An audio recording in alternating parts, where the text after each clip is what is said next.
दिवाली आ रही है, मिठाई मिलेगी, लेकिन हमारी तो होली दिवाली सब मन गई। जोरदार था, अभिनंदन करो माननीय गडकरी जी का,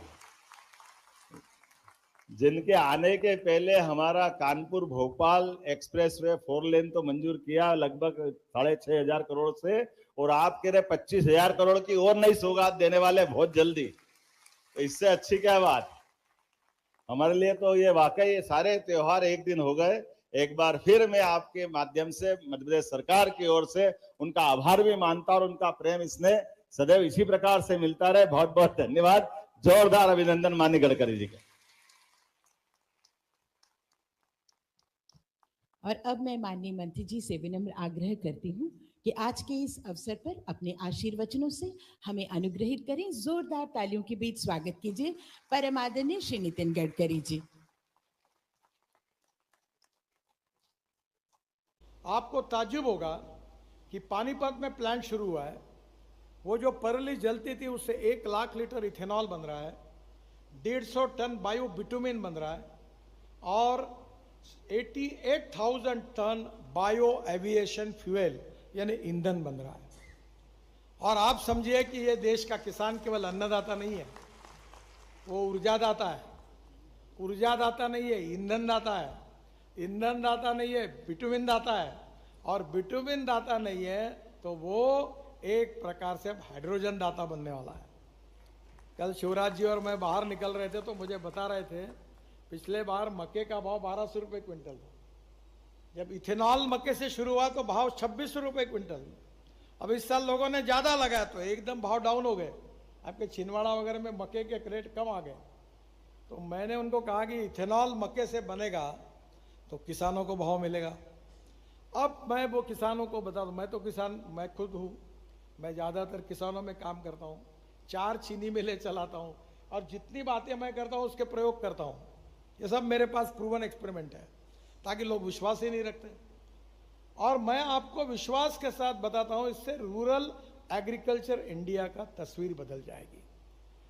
मध्य प्रदेश के इकोनॉमी का बैकबोन है वो एग्रीकल्चर, और एग्रीकल्चर में surplus sugar, surplus corn, surplus rice, surplus wheat, तो प्राइजेस उतनी बढ़ती नहीं। और हमारी स्थिति ऐसी होगी, एमएसपी ज़्यादा है और मार्केट प्राइस कम है। तो ये इक्विलिब्रियम मेंटेन करने के लिए अगर हम ये प्रयोग करेंगे तो किसानों का इनकम दुगना नहीं 3 गुना बढ़ेगा। तो मैं कंस्ट्रक्शन में अल्टरनेटिव फ्यूल और बायो फ्यूल का उपयोग करने के लिए आप जरूर प्रोत्साहित करिए। ये भी एक रिक्वेस्ट आपको करूंगा। हम लोग ग्रीनफील्ड एक्सप्रेसवे बना रहे हैं। टूरिज्म के लिए, रिलीजियस टूरिज्म में हम लोग 4 धाम, बुद्ध सर्किट बना लिया 24,000 करोड़ का।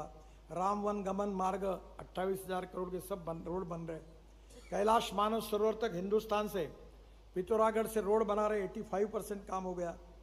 हम महाराष्ट्र में हमारे पंढरपुर को देव आळंदी से एक पालकी मार्ग 12,000 करोड़ का बन रहा है। बेट द्वारका का बना।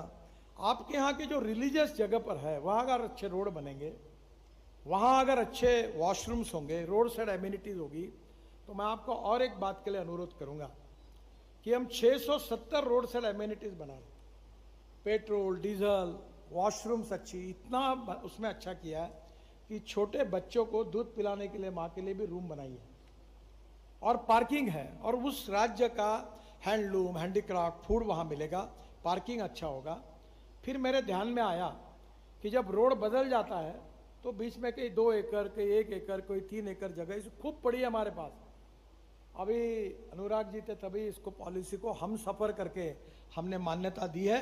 अब वहाँ charging station, gas station, petrol diesel का स्टेशन, उसके साथ साथ वहाँ एक रेस्टोरेंट, पार्किंग, ये आप अगर करेंगे तो मध्य प्रदेश, वॉशरूम्स होगी तो नए रोजगार भी निर्माण होंगे और लोगों को भी सुविधा मिलेगी। हम लोग 350 रोपवेज भी बना रहे हैं। आज हमारे देश का रोड नेटवर्क 63 लाख किलोमीटर है। We are the second largest in the world. और मुझे बड़ी खुशी हुई क्योंकि अभी सुंदरलाल पटवा जी जब मंत्री थे और मैं मुंबई में मंत्री था, तो सुंदरलाल पटवा जी ग्रामीण विकास मंत्री थे और मेरे पीछे मुंबई में मेरे घर पे उतरते थे। मेरे उनके पारिवारिक संबंध बहुत घनिष्ठ थे। तो एक दिन मुझे कहा, नितिन अटल जी को मिलने के लिए तुमको दिल्ली आना है। तो मैं, पटवा जी क्यों, मुझे क्यों मिलना है? बोला मैं बोल रहा हूँ आना इस तारीख को आओ। मैं कुछ बोल नहीं पाया, मैं बोला आता हूँ। मैं अटल जी के पास गया और उन्हें पहले बात करके रखी थी और अटल जी ने मुझे कहा कि तुमने वो शहरों में बहुत काम किया, फ्लाईओवर वगैरह, तुम ये प्रधानमंत्री, ये जो ग्राम सड़क योजना है गांव को जोड़ने वाली, ये तुम बनो। और 3-4 महीने मैंने उसके ऊपर काम किया, पटवा जी को प्रेजेंटेशन दिया, अटल जी को दिया, योजना उनको दी। फिर 1.5-2 महीना कुछ हुआ ही नहीं। फिर पटवा जी ने अटल जी क्या मीटिंग तय की और अटल जी मुझे तो प्रेम भी बहुत करते थे और मुझे बोले, क्यों आपको काम बताया, अभी तक क्यों नहीं कुछ हुआ? तो मैंने हंसते हुए कहा, मैं थोड़ी देश का प्रधानमंत्री हूँ, आप है, आप बताओ क्यों नहीं हुआ? तो बोला, मुझे बोले क्या है? मैंने बोला ये नीति आयोग में ये व्यक्ति है, वो बोलता है कि ये प्रधानमंत्री ग्राम सड़क योजना ये स्टेट सब्जेक्ट है। There are 3 list, central list, state list and concurrent list. तो ये जो गांव को जोड़ने का काम है ये स्टेट लिस्ट में है और वो कहता है कि प्रधानमंत्री ji, we can not make any expenditure on state list subject, इसलिए ये हो नहीं सकता।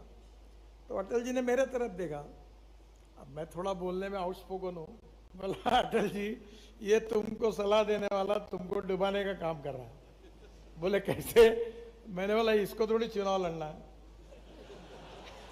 तुमको चुनाव लड़ना है और ग्राम सड़क योजना करोगे तो इतिहास में आपका नाम होगा। तो बोले मैं क्या करूं? मैंने बोला इसकी कुछ मत सुनिए, ठप्पा और आप साइन मारिए, आप तो वहां में वो आप जो बोलोगे वो होगा। और ये नहीं तो ये अगले बार तुम ये यहाँ चेयर